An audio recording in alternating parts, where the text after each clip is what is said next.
off the road where the cotton grows. I'd love for each of you to introduce yourselves. I'm Blake Daniels. I'm Ricky Daniels. And I'm Jeffrey Daniel. And how are y'all related? Not everybody. Yeah. I'm the oldest. I'm the This is Paw, Pawpaw, and that's and Blake. he's And My I'm dad, it's my papa. yeah. All right, Ricky, we know this song was inspired by events that really happened. Can you tell us the story behind it and what inspired you to write it? Yes. I grew up on a family farm. I went to school in Ripley, Tennessee, graduated in '76. Right after I graduated, I started farming with Daddy. Me and him farmed side by side all the time till this tragic event happened. It was September 17th, 1994. It was on a Saturday. And Saturday morning, me and Daddy went looking at the cotton, trying to decide when we were going to start picking. We about decided we were going to wait till maybe Wednesday or Thursday of the following week to start, give a little time for some more bowls to open. Saturday at dinner, I come back home. Daddy went to his house, and I guess Saturday afternoon something happened. From what the details we're understanding is somebody called Daddy wanting either to buy a basket of tomatoes or maybe a couple of watermelons. Daddy had a small garden up on the farm. That was his hobby, was fooling in his garden.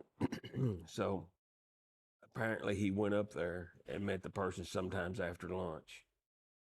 And my mother called me around 4 o'clock, said, "Have you seen your daddy?" And I said, "Mama, I hadn't seen him since lunch, a little before lunch." And she said, "Well, he was supposed to be back in here early. He said y'all were not picking now and y'all wasn't working today." I said, "No." I said, "Maybe he's up on the tractor bush hogging or something." I said, "I'll go look for him and check." And I go to the farm. That's the first place I checked, was up on the farm where the garden was. He was not far away from the garden. I've seen his truck. I drive up. He's underneath the truck. And apparently what had happened was that somebody wanted to purchase something. He went up there. They robbed him and shot him. They shot him 13 times, I think.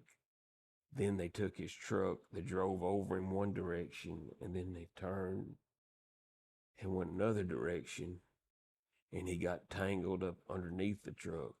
And when I came up, he was all under the truck, all just tangled up. They caught the person the very next day but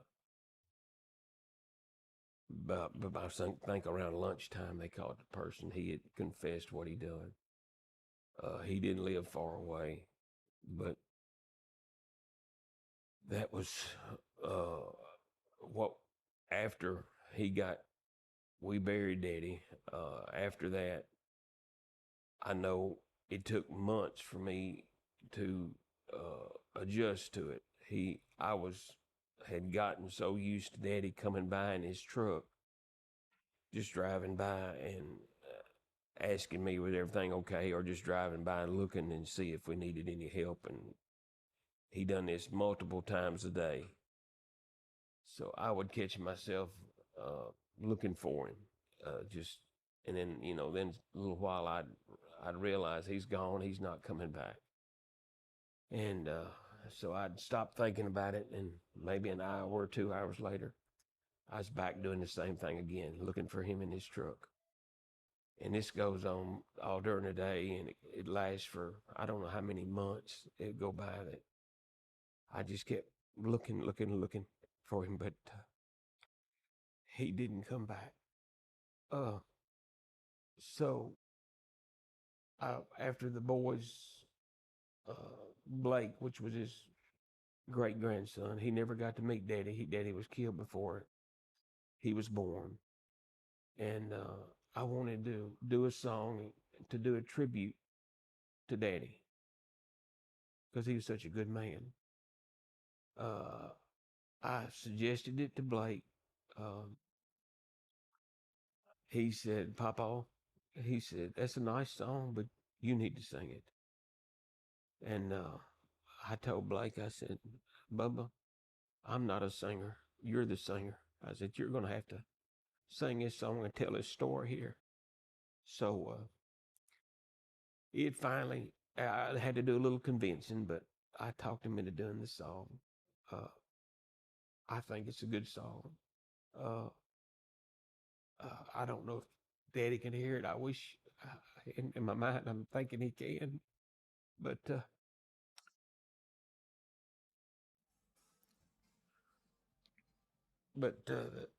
that was kind of where we come up with the song, and I thought it fit him real good. You know, he was a funny person, such a nice man.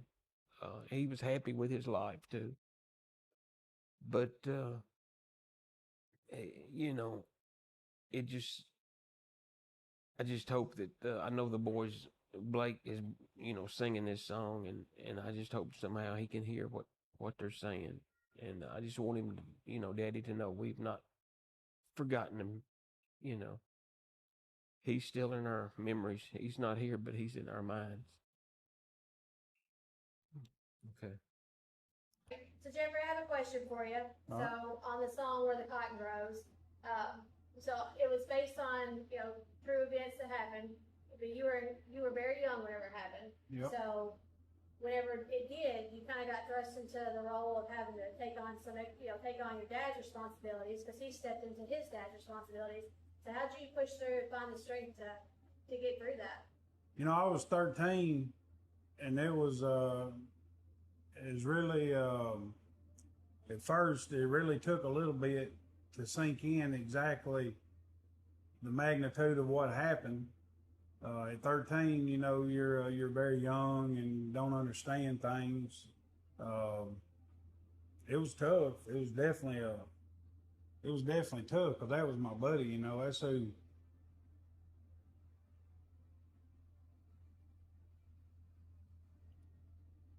You know.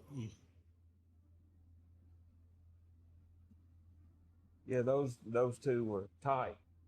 Different. Daddy was really tight. They were on equipment together all the time, fishing together lots of times, things like that. Yeah.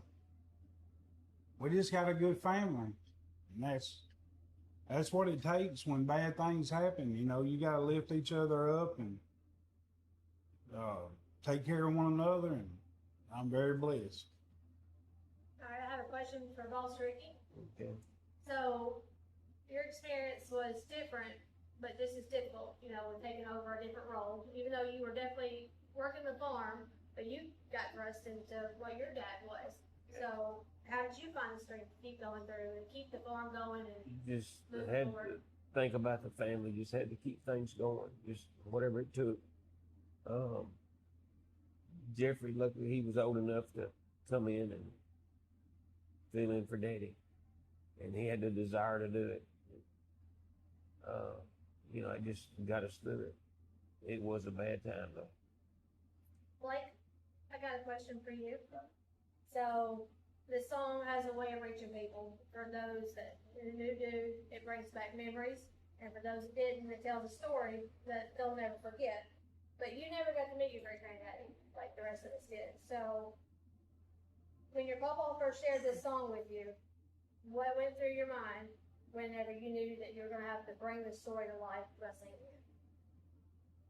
Well, I knew it meant a lot to him, and a lot to the family. So the best thing to do was to make it as heartfelt as possible and put myself into their shoes.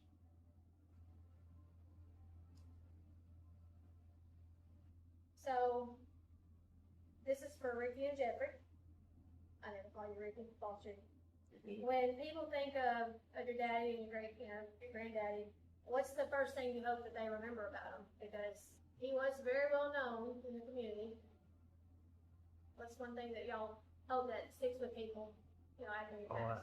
I still hear stories of friends he had and stories they tell me that what he done. He was a funny man. He enjoyed life. He enjoyed the life he had. I know he was a hard worker. But you still run into people that tell you things you didn't know nothing about. They tell you about something that the two of them done together at one point in time. But it was always, everything you always heard was nice. He loved his family, and he was fun to hang out with too. Never a dull moment. So, this is another question for Boss Ricky and Jeffrey. So, even though Blake never had a chance to meet his great granddaddy, what's one thing that you would want him to know? What's a legacy that you feel like could be carried on, and that maybe even something that Blake does that may remind y'all of something that he done? You know how traits can carry through the bloodline. Yeah. Oh, he would be so proud. Yeah, words wouldn't even describe how proud he would be. He would. I'm just like Jeffrey. I agree with everything he said. He would be so proud of Blake, and the way he sings that song, you could tell it comes from the heart.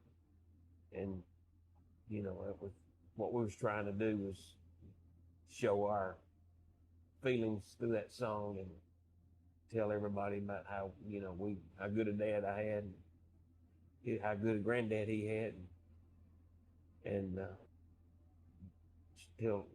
get the message. Hopefully he hears it up there in the sky, and he hears what we're saying and how we miss him and we hadn't forgot him.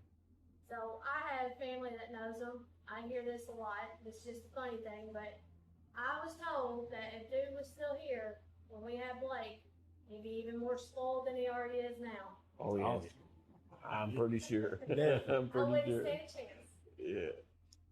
Well, y'all have anything else y'all want to kind of the song, it was very heartfelt. It touched a lot of people, but there was a lot of people who didn't know the backstory. So Yeah. if there was anything else, we just want to make sure the story got out there the I right hope, way. I hope we answered all the questions and people were wondering, what all took place and did they catch the person that did this?